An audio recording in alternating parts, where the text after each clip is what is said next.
Bismillahirrahmanirrahim. Assalamualaikum warahmatullahi wabarakatuh. Alhamdulillahirabbil alamin alladzi arsala rasulahu bil huda wa dinil haqq liyuzhirahu ala dini kullihi wa kafa billahi shahida. Asyhadu an la ilaha illallah wahdahu la syarika lahu wa asyhadu anna Muhammadan abduhu wa rasuluhu la nabiyya ba'dahu. Allahumma shalli wa sallim wa barik ala sayyidina Muhammadin wa ala alihi wa sahbihi wa man tabi'ahum ila yaumiddin. Amin. Puji syukur kita kehadirat Allah Subhanahu wa taala yang telah memberikan kita banyak kenikmatan, rezeki, kesehatan dan kesempatan, sehingga untuk sampai saat ini kita masih dapat merasakan kebahagiaan di muka bumi ini. Walaupun kita belum bisa berjumpa, salawat dan salam kita hadirkan kepada baginda Rasulullah SAW yang telah membawa kita dari zaman kegelapan menuju zaman terang bulan. Teman-teman sekalian, sebagai hamba yang dirahmati Allah SWT, kita sebagai tiap muslim pasti senantiasa selalu diberi ujian dan kebaikan. Jadi mudah-mudahan Allah jaga hati kita baik ketika diuji, bahkan ketika diberi nikmat, supaya dalam dua keadaan ini kita tetap menjadi mukmin yang ajaban, yang ideal, yang baik, yang insya Allah suka sama kita nih. Kalau diuji sabar fakana khairallah, kalau diberi nikmat syakar fakana khairallah. Kalau kita diuji, kita bersabar, dan itu kebaikan bagi kita. Ternyata nih, diuji ujung-ujung baik. Jadi lewat apa ujian menjadi kebaikan?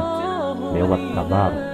Bukankah Allah bilang, wabasyiris sabirin, sampaikanlah berita gembira kepada orang yang bersabar.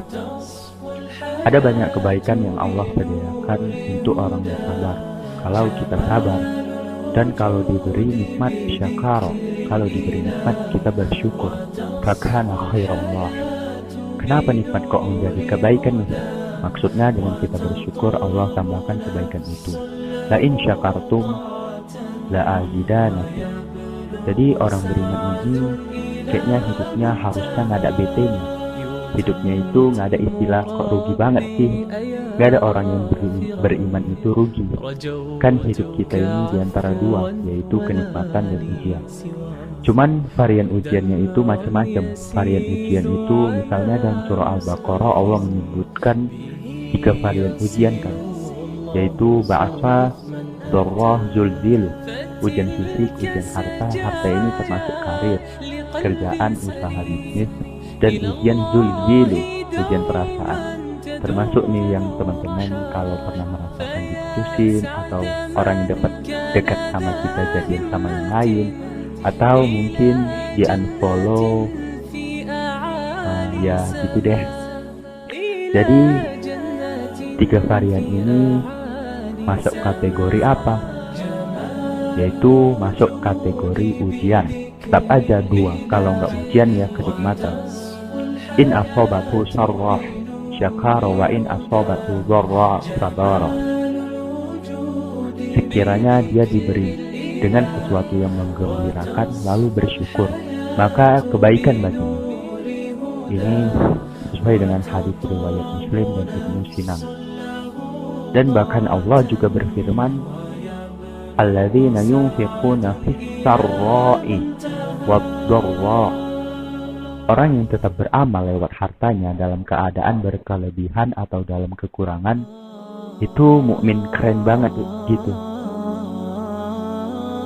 Dia itu sebagai seorang mukmin gak pernah kehilangan kesempatan untuk berbuat kebaikan, baik beramal soleh ketika dia dikasih nikmat maupun ketika dia sedang dikasih ujian. Tetap aja dia sebagai seorang mukmin beramal soleh demi mendapatkan ridho oleh Allah Subhanahu wa taala.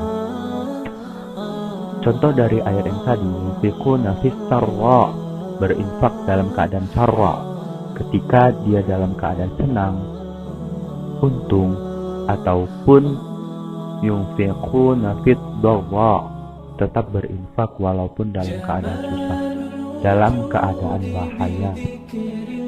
Dor di sini memiliki arti susah. Siapa nih yang mencontohkan hal seperti itu selain Rasulullah yang tidak diragukan lagi? Ada juga orang-orang yang dijadikan simbol berinfak walaupun dia sedang butuh, yaitu orang-orang Ansor. Walau kana bihim khasasah, mereka mendahulukan orang Muhajirin atas dirinya sendiri walaupun sebetulnya dia butuh atas kebaikan itu. أحب رضاه أحب